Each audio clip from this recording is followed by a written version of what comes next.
Wala na yung maniday. Yan eh. Halang ni dili. Yan lang tulo.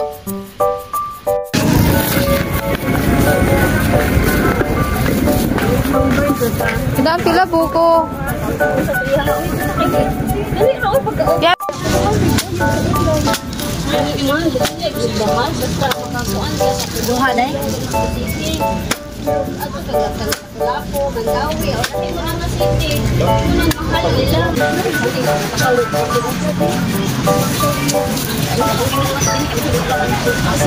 Hi guys! Welcome to my channel! Well, I'm back! So for today's video guys, ay may panibagong yugto na naman po ako sa aking vlog-vlogan today guys. So may panibagong flavor na naman po akong ihahandog sa inyo.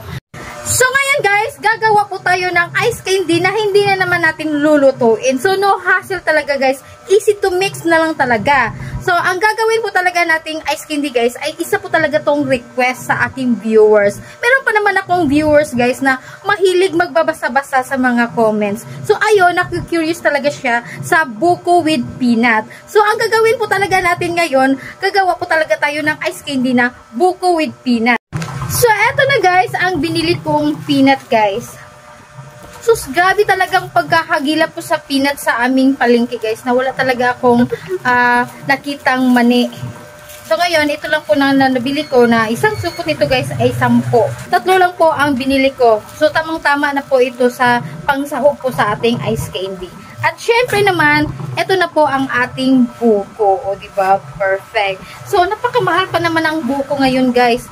Isang buko guys, 50 ang mababayaran mo. So, ito, 2 buko po ang binili ko. So, bali, ang sahog po natin ngayon guys ay 130 pesos. So, sa buko lang guys, yung tubig ng buko talaga, para lang sa akin ha, pwede talaga yun isalin.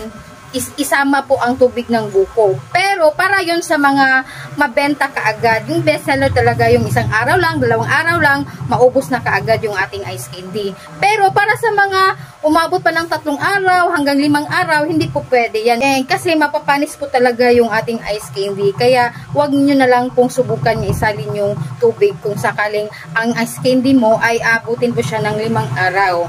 So, diba? So, ngayon, ipapakita ko sa inyo na gagawa po ako ng ice candy na hindi ko po isalin yung tubig ng buko.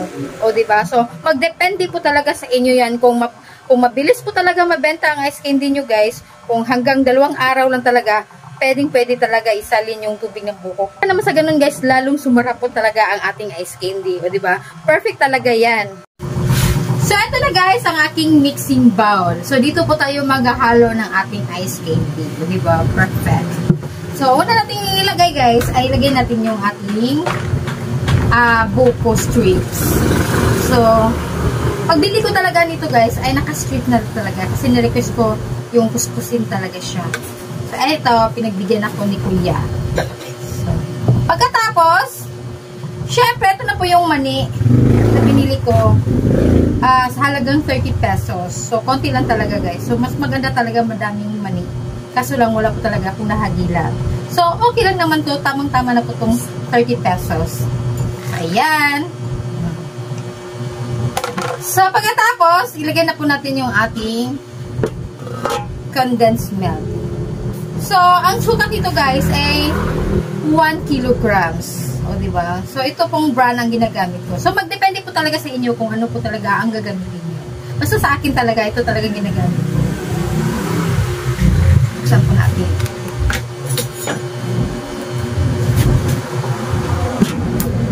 So, huwag nyo pong i-mind guys kung wala po akong abre de lata.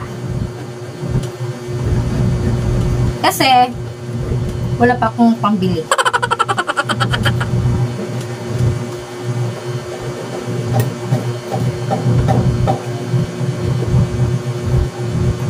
Ayan. So, ilagay na po natin guys ang 1 kilong durin. O, diba? Perfect na perfect talaga yan. At syempre naman, kuskusin natin. Sayang yung durin guys.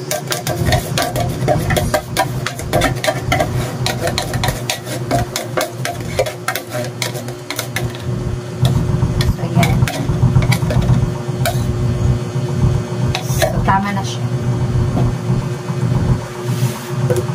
So, haluan po natin ng 2 latang condensed, haluan po natin ng 2 latang evaporated milk. So, 2 lata. So, ang sukat ito guys ay 360 ml. So, ito po ang ilalagay po natin. So, magdepende pa rin po sa brand niyo kung ano po ang gusto nyong gagamitin. O, diba? So, para sa akin, ito po ginagamit ko. Kasi medyo po, mas nakakamura po talaga ako dito guys eh. So, ito po ang binili ko. So, ganito talaga pag magbi-business po talaga tayo. Kung saan po talaga tayo makakamura, doon po talaga tayo, ayun po talaga ang gagamitin natin.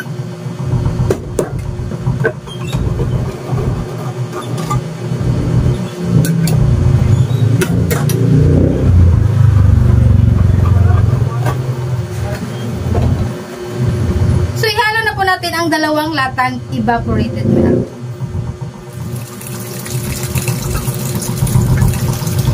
Ayan. So, ganyan lang talaga, guys. Condense lang at saka evaporated milk. Yun na. At syempre, last but not the least, ang ating asukal. Lagyan po talaga natin yung asukal. Kasi, alam nyo ba guys, mas maganda kasi yung tamang tamis talaga yung ating ice candy. Kung kumbaga, masarap talaga nguyain ng ating mga suki. Yung babalik-balikan talaga nila yung tamis. Yun talaga ang pinaka-importante sa atin talaga guys pag gumawa po tayo ng ice candy. Aanhin mo naman yung madaming gatas pero kukulangin po natin sa asukal. O diba? So mas maganda talagang meron talagang asukal. I-try nyo po ang recipe ko kasi alam kong babalik-balikan yan sa mga suki ninyo. Diba? So ganun lang yan. So, ihahalo ko na po ang aking 1 kilong asukal.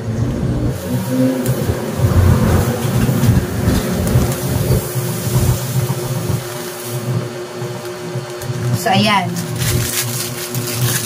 Perfect na perfect talaga yan.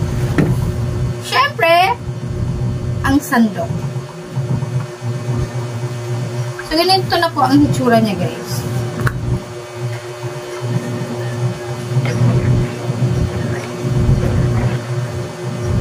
Mabango.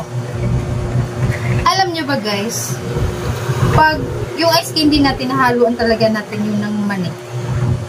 Mabango talaga mabango talaga yung resulta ng ice candy pag may mani. Kaya,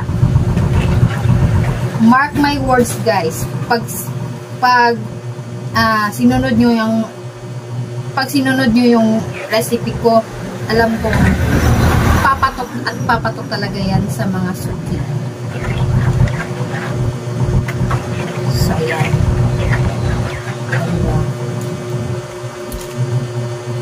So, kung gusto nyo talagang creaminess talaga yun, guys, yung tamang-tama talaga yung ano niya, huwag nyo na lang pong ibenta. Kainin nyo na lang. O, diba? Para naman sa ganon, ay hindi po kayo mag-worry na nag-expense po kayo ng ganun ka laking puhunan tapos kinain nyo. At least kinain nyo, diba? So, kung gusto nyo mag-business, kailangan talaga yan. Lagyan po talaga natin ng pangpadami. O, diba? Para naman sa ganun, kumita po talaga tayo. So, yun talaga ang sekreto sa pag mag-business po talaga tayo. Hindi talaga pwede guys na wala po talaga tayong kikitain. Dapat meron talaga tayong kita. Diba? So, eto na. Ilagay na po natin sa ating dito po tayo maghahalo ng tubig guys. So, ilipat po natin yung ating mixture guys dito sa isang lalagyan. So, huwag nyo naman pong i-mind yung lalagyan ko guys. Kasi alam nyo ba, yung lalagyan ko, 9 years na yan. Ay, hindi pala. Sa loob ng 9 years, nakadalawang palit lang po talaga ako. So, ito na po ang pinaka-latest na lalagyan ko. Kasi yung una talaga guys, pinaglumaan ko siya. So, ayun. Ito na po ang medyo, nasa, ano to guys eh. Yung edad niya, nasa 4 years. O, diba 4 years. So, ito na. Ililipat ko na siya sa ibang lalagyan. Perfect talaga yan guys. Yan. naman. Siyempre, sasaidin natin. Sayang yung ingredients.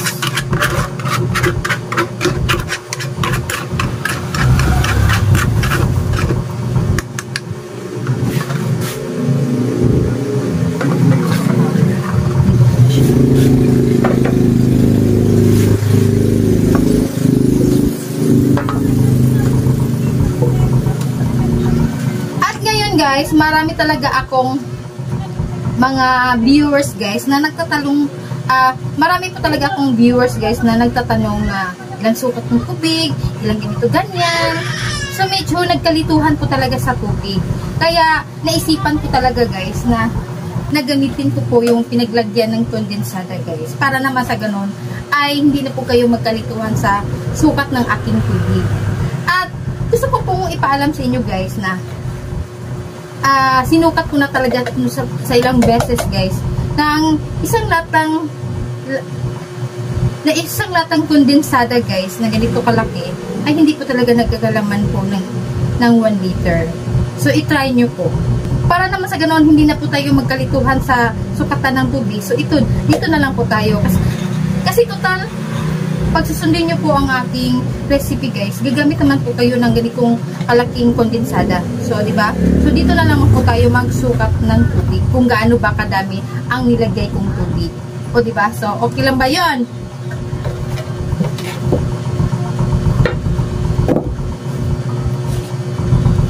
So, eto na guys. Ang laman nito ng kasirola guys ay tubig. Tinakpan ko lang siya para naman sa ganun hindi po madumihan. So, ayan. So, dito tayo magsusukat ng tubig. So, ito po ang gagamitin kong sukatan.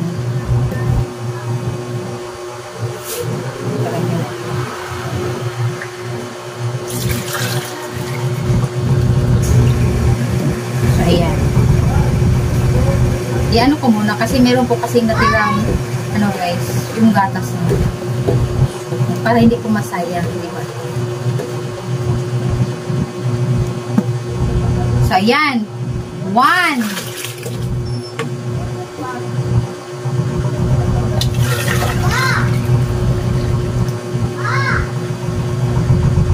2.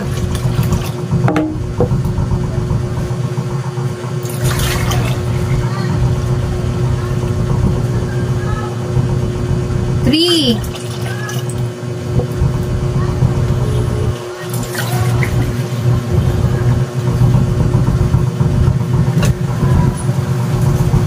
4.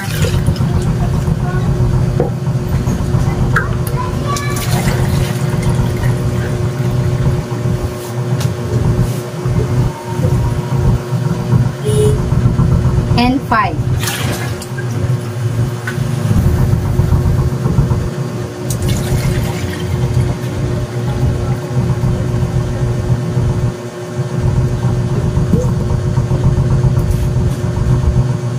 Then 6. So ngayon guys, 6 na ganito ang nilagay ko. Kung isalin ko talaga yung tubig ng buko, mga 5 ganito lang talaga ang isasalin ko ng tubig. So kaso hindi ko sinalin yung tubig ng buko. So ngayon naglagay ko talaga ako ng 6 na ganito. O diba? So sa totoo lang talaga guys, itong lalagyan na ito lang talaga ang pinaka magandang sukatan para sa akin. Kasi alam ko kung hanggang saan po ang tubig. O, diba? So, kung gusto nyo, mabibili nyo lang talaga ito sa mga supermarket. So, nandun lang talaga sa supermarket. Bumili ka lang po ng isang balde na biscuit. So, ayun, yung balde niya, so doon ka na sa ice candy. So, diba? So, ayun, ipapatuloy na po natin. Para naman sa ganun, wala na pong mainis sa atin. So, iligpit na po natin ang lapag.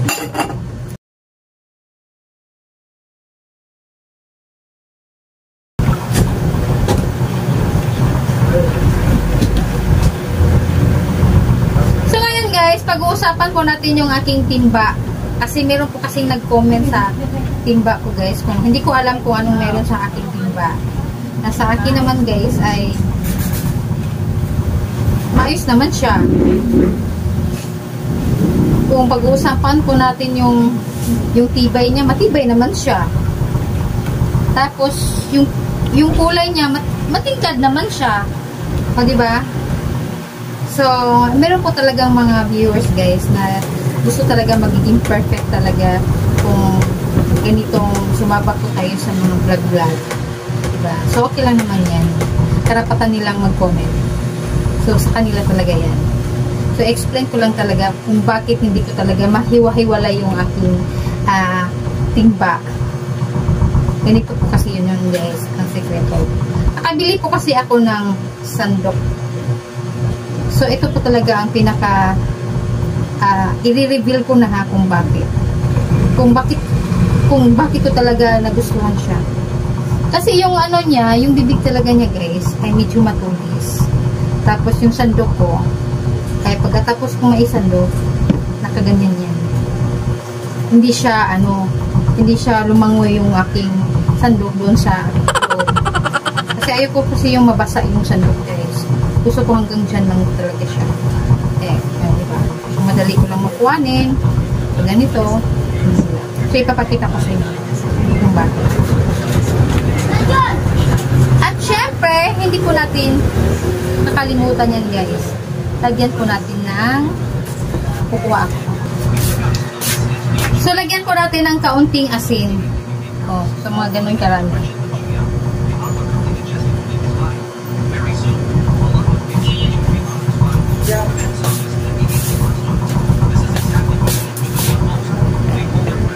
Halo natin.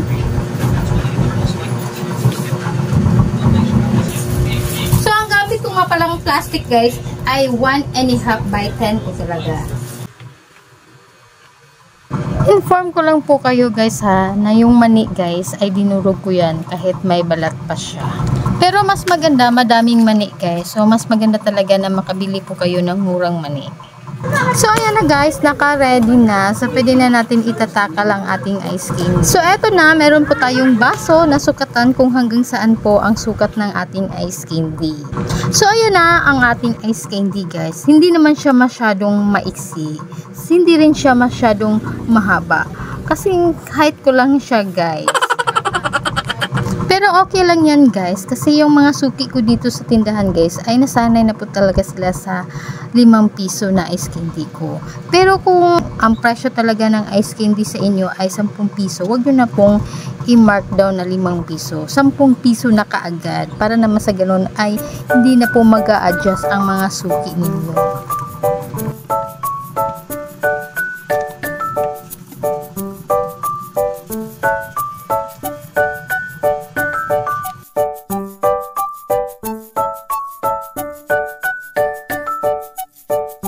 So, nakagawa nga pala ako siya ng 152 pieces. Lumampas po talaga siya ng 2. So, ang target pieces ko talaga dyan, guys, ay 150 pieces. So, ayun, lumampas siya. So, mas maigi na yun. So, magdepende pa rin yan sa plastic na binili ninyo, guys. Kahit 1.5 by 10 ba yan, ay meron po talagang klaseng plastic na medyo malapad talaga siya. At meron ding plastic na medyo slim. Kaya, aware po tayo sa mga ganyang plastic guys. Kung sakaling slim siya, so habaan nyo po kaunti. Pero medyo mataba siya, iksian nyo po kaunti. So ganyan lang po ang technique na yan. So ayan guys, makikilagay na naman po ako sa aking freezer sa ice cream. So okay lang naman yan dahil ako na naman po ang magbabayad ng kuryente.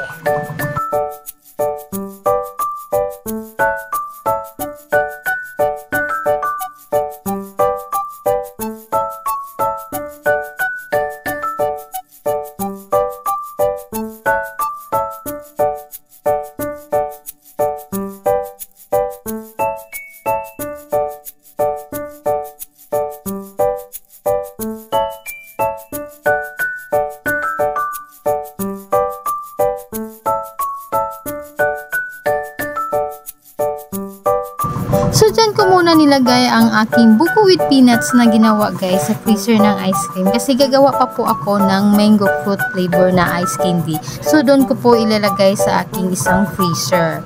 So, nag-order po kasi yung aking reseller guys na mango fruit flavor. So, 100 pieces talaga yung in-order niya. So, medyo malakas talaga ang ice candy sa kanilang lugar, guys. Kaya, ayun, medyo na-pressure talaga ako ng bonggang-bongga. So, hindi na po ako magbi-video sa aking mango fruit flavor, guys. Kasi nakapag-upload na po ako ng mango fruit flavor. So, baka isipin nyo, paulit-ulit yung video ko. So, ipapakita ko na lang sa inyo yung malapit na po matapos. So, ayan na, guys. Patapos na po ako.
Umabot ka sa part na ito at sana po ay nagustuhan nyo po ang aking video. At kung ikaw ay may mga katanungan, huwag nyo pong kalimutan na mag-comment po kayo sa baba at para naman sa ganun ay masagot ko po ang mga tanong ninyo. O diba? At paki-comment na rin po kung taga saan ka at para naman sa ganun ay malaman ko kung saan po nakarating ang aking video. At kung ikaw ay bago ka pa lang sa aking channel, huwag niyo pong kalimutan na pindutin ang subscribe button and hit notification bell para lagi po kayong updated sa mga videos na aking upload. So, that's it. Thank you for watching. Bye-bye!